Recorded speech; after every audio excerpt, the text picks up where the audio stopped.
Hello friends, welcome back to my YouTube channel. दिनै आं finally आंनि मुङाव आबुनि चेनेलखौ सोलायबाय। माने आबुनि चेनेलखौल' माने नामखौल' सोलायदों आङो। एबारनिफ्राय आं मोजां भिडिअ हगारनो नाजासिगोन। माने नोंथांमोना एसे माबा सापर्ट खालामलायबानो जाबाय। आङो एबारनिफ्राय मोजां भिडिअ हगारनो नाजासिगोन। आं माने जास्ट बे इनफरमेसनखौ हरनो थाखायल' नोंथांमोननि सिगाङाव दायो ससेल' भिडिअ बानायबाय आं। माने नै दा आं लामायावसो दङ। माने खोमसिलायथारबायबो माथो खालामबावनो। ओमफ्राय बिदिनो दा जास्ट मा खालामनो माने बे ससेल' जोंनि माने आंनि न'खरखौ माने नोंथांमोनखौ माने जास्ट इनफरमेसन हरनो थाखायल' बे भिडिअखौ बानायनाय जाबाय आरो। दे नोंथांमोना एसे सापर्ट खालामलायबानो जाबाय।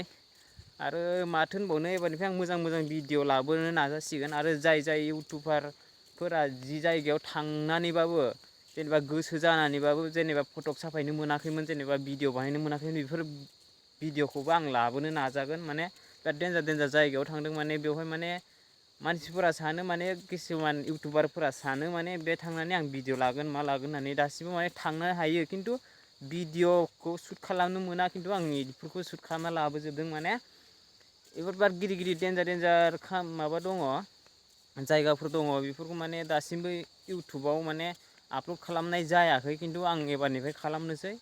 ओमफ्राय एसे देन्जार जायगाफोरबो ओमफ्राय इम्परटेन्ट खोथाफोरबो दङ बेनि गेजेराव। साननैसोनि उनावनो मोनगोन र' भिडिअफोरखौ।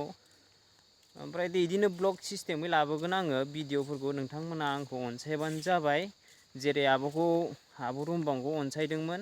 माने बै एसे सिगाङाव सानबासोनि सिगां मोनसे भिडिअ बानायखादोंमोन। माने आब' आंनि ओरै ट्रेन्सफार खालामनानै हरबाय, आंनि माबायावबो जिमेलावबो ट्रेन्सफार खालामनानै हरबाय।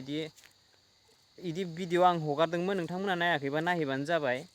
ओमफ्राय दा नै जास्ट दा जाबाबो जायाबाबो एसे स्पिदै रायज्लायदों आं। माने आं रायज्लायनायनि अयभास गैयामोन। नोंथांमोना एसेबाबो इगनर खालामहरदो।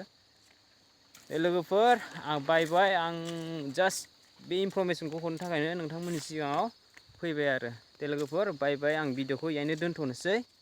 बाय।